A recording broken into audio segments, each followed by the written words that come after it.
নমস্কার বন্ধুরা, Bengali food আইডিয়াতে সকলকে স্বাগত। আজ তোমাদের সাথে নিরামিষ পনির রোলের রেসিপি শেয়ার করব। হঠাৎ করে যখন রোল খেতে ইচ্ছা করবে তখন বাড়িতে এই নিরামিষ পনির রোলটা একবার ট্রাই করে দেখতে পারো, ভীষণই ভালো লাগবে। কথা না বাড়িয়ে চলো রেসিপিটা শুরু করি।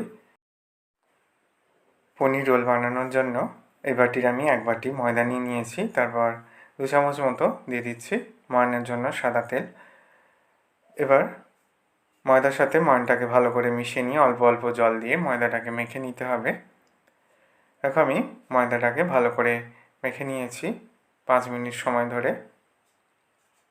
ময়দাটা মাখা হয়ে গেছে। এবার এটাকে রেস্টে রেখে পুরটা রেডি করে নিতে হবে। এবং তার জন্য আমি কড়াই তেল গরম করে নিয়েছি। প্রথমে গাজর কুচি দিয়ে দিয়েছি, গাজরটাকে ভেজে নিয়ে তারপর দিয়ে দিয়েছি ক্যাপসিকাম কুচি, দিয়ে দিলাম বিনস কুচি। এখানে তোমরা তোমাদের পছন্দ অনুযায়ী যে কোনো সবজি অ্যাড করতে পারো। দিয়ে দিচ্ছি টমেটো কুচি আর অল্প একটু ভেজানো সয়াবিন কুচিও দিয়ে দিলাম। একসাথে আমি সবজিগুলোকে 2 থেকে 3 মিনিট মতো ভালো করে ভেজে নেব। দেখো এবার এর মধ্যে দিয়ে দিয়েছি ধনেপাতা কুচি, কাঁচা লঙ্কা কুচি দিয়ে দিচ্ছি অল্প একটু টমেটো কেচাপ, স্বাদ অনুযায়ী লবণ দিয়ে দিলাম আমি অল্প একটু গরম মশলা, লঙ্কা গুঁড়ো দিয়ে দিচ্ছি, অল্প একটু হলুদ গুঁড়ো দিয়ে দিলাম চাট মশলা। এবার দেখো ছোটো ছোটো টুকরো করে কেটে রাখা পনিরটাকে দিয়ে দিচ্ছি। আমি যে টমেটো কেচাপটা দিয়েছিলাম সেটা বাড়িতেই তৈরি করা টমেটো সস। দেখো পুরটা রেডি হয়ে গেছে। এবার ময়দা মাখাটা থেকে লেচি কেটে নিতে হবে। আমি লেচি কেটে নিচ্ছি। এটা থেকে 3টে লেচি হয়েছে। এবার লেচিগুলোকে একটা একটা করে বেলে নিতে হবে। প্রথমেই দেখো একটা বেলে নিচ্ছি। যতটা পাতলা করে বেলা যায় ততটাই বেলে নিতে হবে। রোল সাধারণত একটু পাতলা করেই বেলতে হয়। দেখো ঠিক এইভাবে পাতলা করে বেলে নিয়েছি।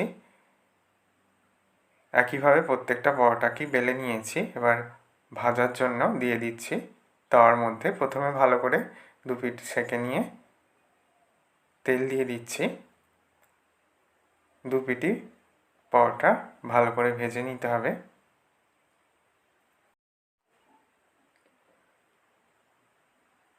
এক পিঠ ভেজে নেওয়ার পর অপর পিঠও ভালো করে ভেজে নিচ্ছি।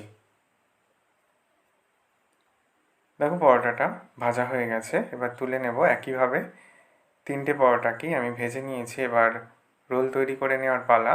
দেখো একটা পরোটা নিয়েছি। এবার যে পুরটা আগে থেকে রেডি করে রেখেছিলাম সেটাকে এই পরোটার মাঝখানে দিয়ে দিচ্ছি। এবার দিয়ে দিচ্ছি গন্ধরাজ লেবুর রস। তোমরা চাইলে এর মধ্যে টমেটো সসও দিতে পারো, আবার নাও দিতে পারো। আমি অল্প একটু শসা কুচো দিয়ে দিয়েছি। যারা কাঁচা লঙ্কা খেতে পছন্দ করো তারা কাঁচা লঙ্কাও দিতে পারো। এইভাবে রোল করে নিলেই তারপর বাটার পেপার দিয়ে মুড়ে নিলেই রোলটা রেডি হয়ে যাবে।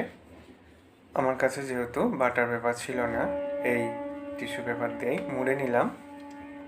একইভাবে প্রত্যেকটা রোলকে মুড়ে নিয়েছি। দেখো এইভাবে পুরে ঠাসা রোল বাড়িতেই সহজেই তৈরি করে নিতে পারবে।